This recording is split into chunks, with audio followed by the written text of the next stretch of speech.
Lawyer हैं, advocate. मेरे father post office में थे। हम बड़ी लोअर मिडिल क्लास से थे। तो मेरे पिताजी ने मेरी माता जी को पढ़ाया। हमारे पास 10 बीघे जमीन थी उस वक्त। तो 5-6 बीघे जमीन तो माता जी को पढ़ाने में बिक गई, 5 बची। तो जब मैं बड़ा हुआ, बाहर निकला, बाहर पढ़ने के लिए मैं दिल्ली आया। फिर और पैसे की जरूरत पड़ी। मेरी बहन वो भी आई दिल्ली पढ़ने के लिए। पैसे तो थे नहीं घर में। तो ये हुआ कि भाई अब क्या करें। माता जी ने कहा कि जमीन बेच दो। तो मेरे पापा ने कहा यार 5 बीघे और बच्चे हैं, इसको भी बेच दोगी तो खाएंगे कैसे। अबे उन्होंने कहा बेच दो यार लड़का हमारा अरबों डॉलर का, बेच दो।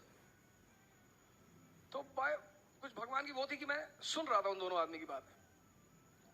बेच दिया साहब जमीन। हम तो चले आए, पढ़ते रहे। तो जब मेरा आईएएस के लास्ट अटेम्प्ट में मेंस नहीं हुआ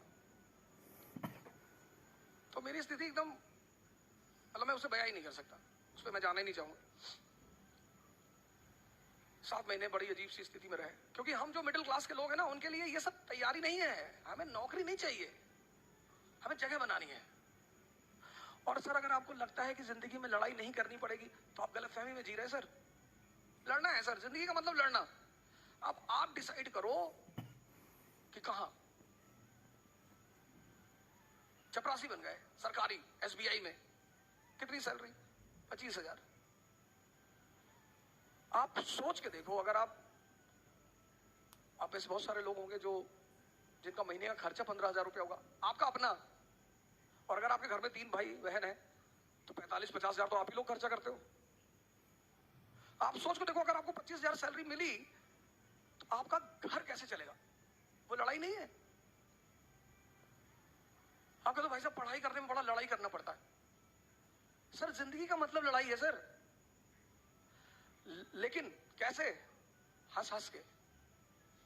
आपने किसी को चाटा मारा, हंस रहे भाई साहब, मजा आ रहा है, एक मार दो भाई साहब। गुस्से में नहीं मारना है। जिंदगी मतलब लड़ाई, और लड़ाई मतलब हंस हंस के लड़ना, तभी जीतोगे। फिर मैं वापस आया। फिर मेरे एक दोस्त हैं, उन्होंने कोचिंग चलाते थे इलाहाबाद में। तो उन्होंने मुझे बुलाया, बोला भाई हमारे पुराने टीचर हैं, वो भाग गए हैं, आप जरा आके पढ़ा दो। तो मेरी एक्सीडेंटल एंट्री हो गई इसमें। तो पढ़ाने लगा। पहले दिन मैं गया पढ़ाने तो करीब 50-50 लड़के थे, तो उसमें आधे से ज्यादा चले गए। मैंने कहा ये क्या हो गया यार। मेरा दोस्त भी बड़ा नाराज हुआ कि क्या पढ़ा दिए यार, सब लड़के भाग गए। फिर मेरे एक सीनियर थे, मैंने कहा यार पढ़ाया तो मैंने बहुत। बोले यही गड़बड़ कर गए, ज्यादा नहीं पढ़ाना, थोड़ा थोड़ा पढ़ाओ। ये पढ़े लिखे लोग हैं, बड़े, इनको बता दो करना क्या है, इनको स्पून फीडिंग मत करो। फिर मैं पढ़ाने लगा। पढ़ाते पढ़ाते एक नया लाइफ मिली। मेरा पहला स्टूडेंट जो आईएएस हुआ वो राजू शुक्ला, वो झांसी में है। उसके बाद मुझे वो बड़ा अजीब सा लड़का था। मैंने उससे पूछा कि यार अकबर के बारे में कुछ जानते हो? कहा सर अकबर औरंगजेब ये सब भाई भाई थे।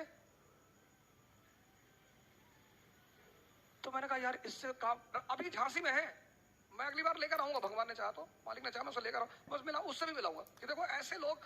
दिशा, पहली चीज मैंने आपको बताया, समझना। दूसरी चीज जो मैं आपको बता रहा हूं, जिंदगी में जो सबसे इंपॉर्टेंट चीज है वो है डायरेक्शन। जीत कोई भी सकता है। दुर्योधन की तरफ से महाभारत के युद्ध में कौन खड़ा है? द्रोणाचार्य, प्रोफेसर। स्टूडेंट भी हार गया और टीचर भी हार गया, और दोनों मारे गए। लेकिन अर्जुन की तरफ से खड़ा हुआ है कृष्ण, वो कोच है। इस फर्क को समझिएगा। कोच का काम है दिशा देना। दुनिया के जितने धर्म हैं, इस्लाम, हिंदुइज्म, जिसने, सबने गुरु को बड़ा सम्मान दिया है, बहुत। मैं कश्मीर जाता हूं तो मुस्लिम डोमिनेटेड एरिया है, लेकिन इतना वो सब सम्मान वहां पे करते हैं लोग। कहते हैं सर बड़ी इज्जत दी गई है गुरु को, इसीलिए वो दिशा दिखाता है। दिशा पहली चीज आपको समझ डेवलप करनी। दूसरी चीज, किसी भी फील्ड में जा रहे हैं ना, उसका डायरेक्शन पता करिए। फिर इस फील्ड में मालिक ने शायद सर पे हाथ रख दिया और कायदे की कहानी चल पड़ी। फिर मैंने कई सारी कोचिंग पढ़ाया। मैं बाद में वाजीराम में आ गया। वाजीराम में 20-20 हजार लड़के। और हमारा बॉस बड़ा अच्छा है, वो हमें लिफाफे में पैसा नहीं देता, बोरे में देता है। कहता बोरा ले आओ और भर लो। तो मैं अपने घर गया, तो जिनको हमने अपनी जमीन बेची थी मैंने उनसे पूछा कितना पैसा लोगे? जितना तुम सोच सकते हो उसका डबल दूंगा, जमीन वापस कर दो। उसने कहा कि 20 लाख की है। मैंने कहा 40 ले लो, पर मेरे नाम पे कर दो। हमारे माँ बाप मतलब भगवान,